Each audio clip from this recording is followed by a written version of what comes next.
Welcome back to my YouTube channel, Bam Bam Rants. Today, I'm going to do another indie wrestling profile on somebody who is a good friend of mine. Communicate with him at least twice a month for hours on end. And he is Towtruck, or that's what he used to be called when he was active in the indie wrestling scene in Georgia and South Carolina. I know him as Mark, but he's always Towtruck. I very rarely call him Mark unless I'm pissed off and yelling at him, but that's another story for another day. I can't even say when I first met him. I forgot when that is, but I remember when he came to MRW. It was around 2009, 2010 at the then Gray Bell Auction House in Royston, Georgia. And he's a big guy, about 6'4", 350 at the time. I think that's what it was. And me and him clicked instantly. We would sit and hang out in the locker room, joke around, all that. Got nothing bad to say about him. But a lot of the other guys in the back, especially the younger guys, they were scared to work with him because they just assumed that he was just going to beat the piss out of them. But he never took liberties with anybody. And he would not only help the younger guys put together the matches, he'd watch the matches and give his honest input. And to a fault, he was at times a little too honest. And especially with the younger guys, they just didn't want to hear the negative criticism. So they get all huffy and pout about it, but nobody really cares, because in the wrestling industry, when a veteran gives you their feedback, such as Towtruck done to the younger guys, as I've done to the younger guys, we're not doing it because we don't like you. We're doing it to help you get better. Because trust me, whatever me or Towtruck have said to anybody, we've had said to us. And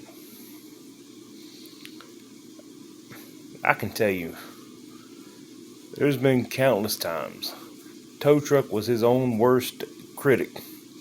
He would critique his matches as they were going, and if he thought they sucked, he let everybody know it. It wasn't because of an ego or anything like that. It's just how he was. He's a perfectionist. He wants to go out there and have the best match every night, which we all do. But anywho, I'm going to start telling stories now. One of the funniest things that happened is Towtruck got possessed by a bush helmet, and he knows what I'm talking about. He's probably going to comment that I'm an a-hole for telling this story, because this was one of the stupidest things I've ever heard. But we were told, hey, it's going to get over, and me and Towtruck both had our doubts about it. But he got controlled by this bush helmet that lit up. and was controlled by a remote control. Yeah, it was as stupid as it sounds. But it got over like crazy with the fans, even though this has got to be one of the dumbest ideas I've ever heard. And in my then, I think I was 8, 9 years into the business, and it was the dumbest idea that I'd ever heard. And I've heard some dumb ideas at this point, such as dressing me up in a horse's head, but that's a whole different story for another day. Well, the person who was controlling Towtruck with this remote control in a bush helmet, his name was Ash, and he was probably 5'2", 5'3", 100. I want to say 110, 100, not 110, but about 130 pounds, somewhere around there. Well, I think I was feuding with Drox at the time, or I might have been feuding, or I don't think I had a feud at the time. I think I was going into the feud with Drox after this. Well, the payoff ended eventually. I think the payoff was I switched the remotes or something, and Towtruck was no longer possessed with the bush helmet, and I broke a remote control over Drox's head, which I got chewed out for, but they told me to hit him with a remote. They just didn't say break the thing. So when I got to the back after I broke the remote over Drox's head, they were like, well, dang, man, we didn't tell you to break it. Better to ask for forgiveness than permission, I guess. Well, another story about Towtruck, and this is just at MRW, was the fact that if he lost a match, he had to wear a dress. Yeah. We put a 350, 400 pound man in a dress. Towtruck, I love you. Please don't kill me. But,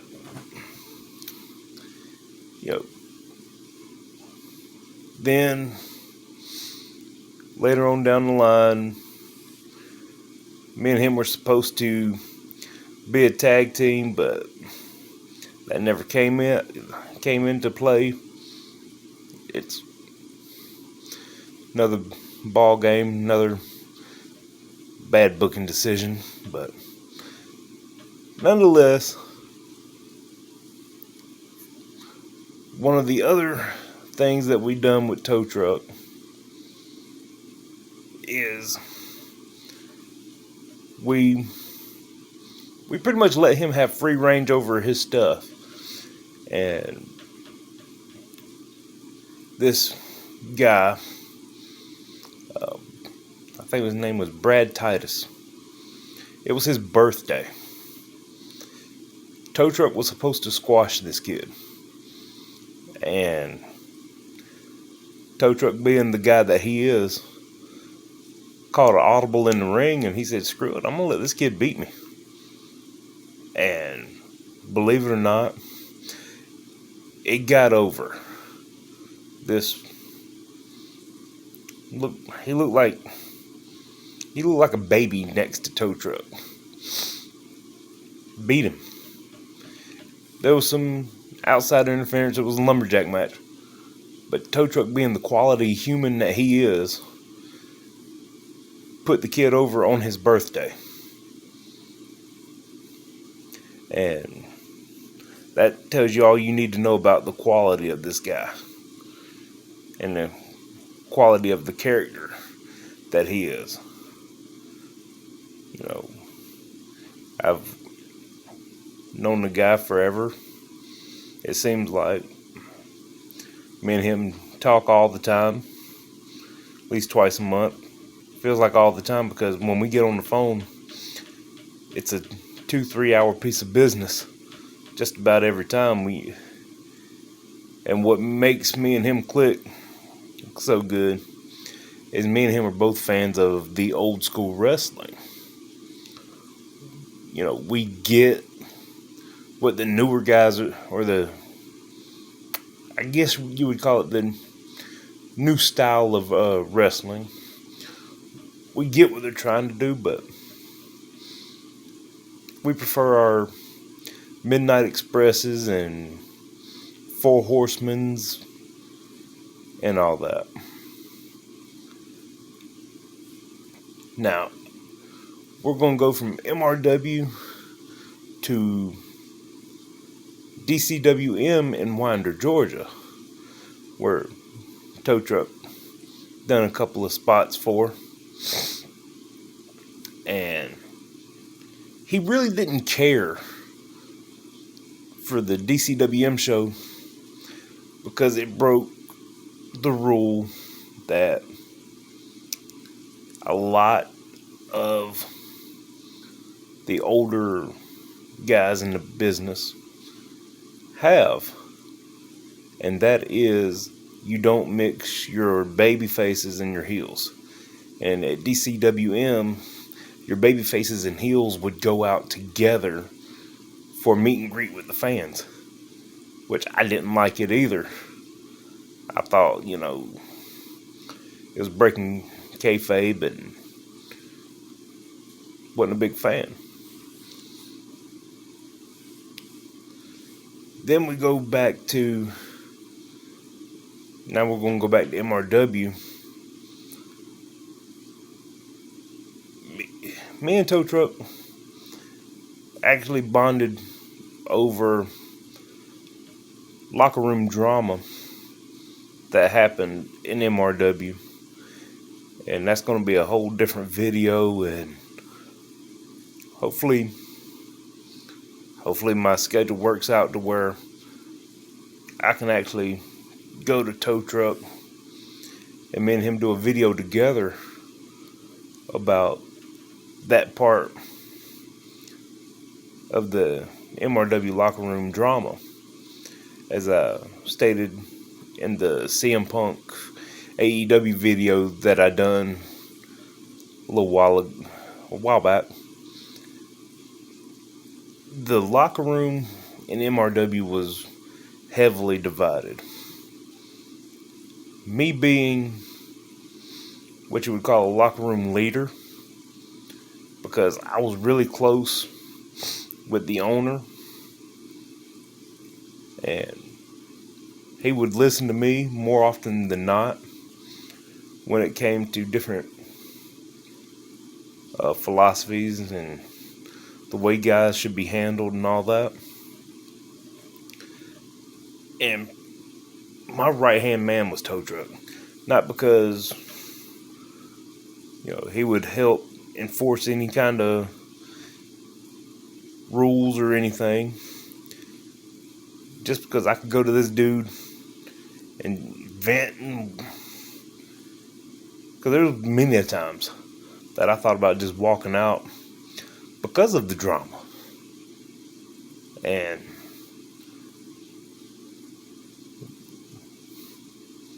like I said, that's a whole nother video. But now we're going to go from talking about Towtruck the wrestler to Towtruck the human being outside of the wrestling business. Like I said, dude's quality guy. He put over a kid on his birthday when he was supposed to squash the kid in like a minute. So that tells you what kind of guy he is. But Towtruck, he's a great husband, great father, does whatever he can for his family. I don't have anything bad to say about him. But the one thing bad I can say about him, is that mine and his schedule don't click up where a lot of times where we talk as much as I want to. But hey, he's gonna see this video. He's gonna kill me about the Bush helmet. But yeah, Towtruck, he would actually go and help try to train some of these guys. But the problem is, these newer guys, they don't want to listen. They think everything should be called in the back, and that's, in my opinion, that's not the way to do it. Because you can't go through your whole match calling everything in the back and not know how to improvise when something goes wrong. Because trust me, a lot of things go wrong. You know, the crowd might not be feeling the match. The crowd might not be feeling the entire show, so you gotta figure out something on the fly to do it. And Towtruck was great at that. Towtruck was the master of reading the room. Him and Tommy Sawyer, who I talked about in my last video, they're the ones who taught me how to do it. And never forget it. I appreciate them. But until next time, this is Bam Bam Rants. Y'all have a good one.